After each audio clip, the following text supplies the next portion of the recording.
Welcome back to another ABC EP review.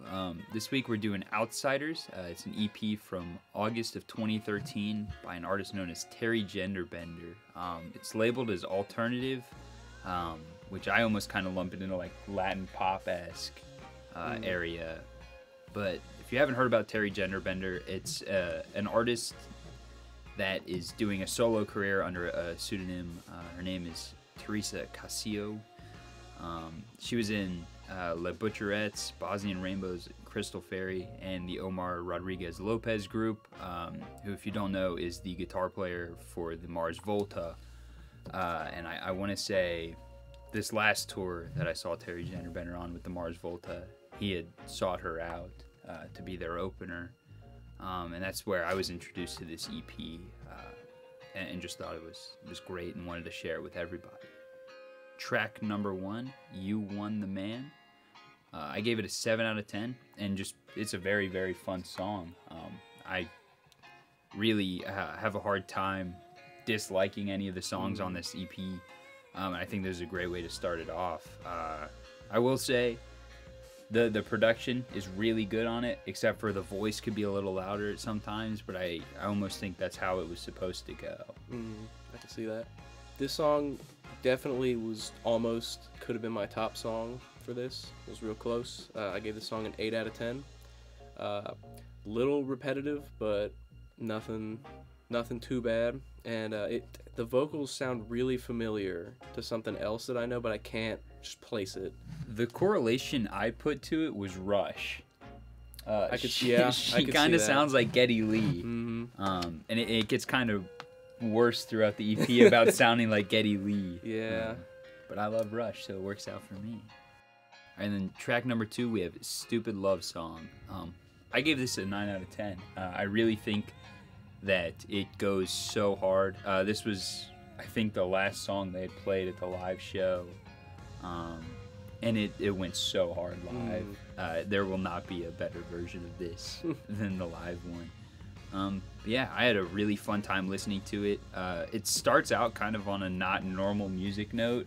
Yeah, I have where that written too. It's got a little bit of this weird kind of dissonance, but it resolves itself really well. Yeah, my first note is the intro to this one's kind of scary, but then it evens itself back out. Yeah, this song was great. I gave it another 8 out of 10. I swear they're not all 8 out of 10s. But yeah, this song was pretty good. Track number 3 is Sideways, and I gave this one a 6 out of 10. It is definitely not a bad song by any means. It's just one where I tend to notice it kind of drags a little. It gets a little too repetitive for my taste, especially with the first 2 songs not really feeling like that. It just kind of does a little loopy. Yeah, this one definitely doesn't hit like the first 2 did. I still gave it a 7 out of 10. That was pretty good. And yet again, a 6 out of 10 in our world is not a bad song. Especially with the short format stuff, it's really hard to gauge a really good rating because an EP 9 times out of 10 is not going to have anything below a 5 on it. That's true. Just because that's how EPs work. And then we move to track number 4, What Do You Want Me to Do? Yeah, I gave this another 8 out of 10. And I even wrote down that it feels like Rush a lot in this song. But it's a very sensual song. Teri Gender Bender has a lot of those like sexual themes throughout music, especially with like older EPs. And this one very well just kind of shows it off. And when she performed it live, it was very much like hip thrusty, kind of like air humping type stuff. It was very, very sensual, dressed in like unicorn onesies. Very fun time. I had never heard of this artist before this, but this song, another banger. I give it a 7.5 out of 10. Track number 5, Walk Into My Everything. I gave it a 7 out of 10. It was just a vibe, you know. It felt very 80s ballady to me. Like this felt like that Every Rose Has a Thorn by Poison, or like Never Say Goodbye by Bon Jovi. And it's just a very, very cool, mellow song. Yeah, it's great. Yeah, I completely agree with that. This song got a 9 out of 10 from me.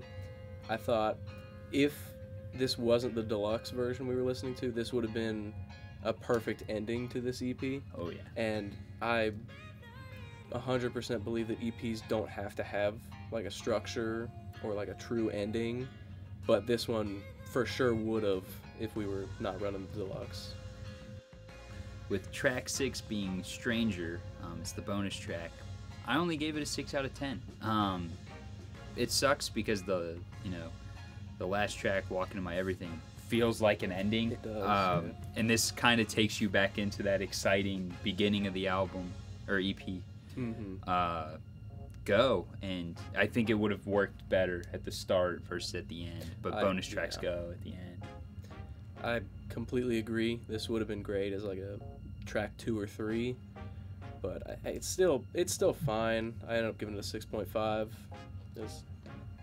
It felt a little out of place. It was the biggest thing, is that I felt after the last song that we were done. That was the ending, and then there was just this other song there, and it definitely was one that was just tacked on for a deluxe. Yeah, and it's just fine, but Teri Gender Bender technically has 0 albums. This is what's considered the one album, even though it says EP in the title of it on Apple Music. It is only the 6 songs with 17-minute runtime. It's really something short. like that, yeah. Yeah, it's got a 17-minute long runtime. I think it goes hard through and through. There was not a single song I felt like I wanted to skip, and it's another case of just you can let it go and just run. And once you're done with it, you can check out more Teri Gender Bender, or really just kind of call it a day there. With that being said, let's talk about that album art. Do we have to? We do. Unfortunately, I gave it a 1 out of 10. I hate feet, man. And I'm sure there's somebody out there who absolutely loves this. And if you do, I'm cool. But yeah, that's Teri Gender Bender posts a lot of feet stuff. Yeah. Pink background, green words, did not do it. Feet does not do it. What gave it the 1 point? I'm curious. I like it. I like the album itself. Okay, fair enough. then it gets a 1 from me too, I guess. If the album, I guess, correlates to the art. I don't hate too much about the text on it either. Like I like the font. The font's fine, but I don't like the pink and green. I don't like most combo. of the album art. It's a bad album art. The sucky part is the Teri Gender Bender merch is brown text on pink, and I think it works really, really well. But the green does not. But that's also, you're not putting something out there to make people want to buy it off the look of this album. I definitely think this is. If you found out about Teri Gender Bender, like most people, it feels like was through the Mars Volta tour, and that's where I found out about them. And they absolutely rocked that show. But as far as I'm concerned, that's the only way I would have ever found out about them. Yeah. With it being such a weird niche side project. I get that. Appreciate you all for tuning in. I hope you check out the EP, and stay tuned for more videos coming to you.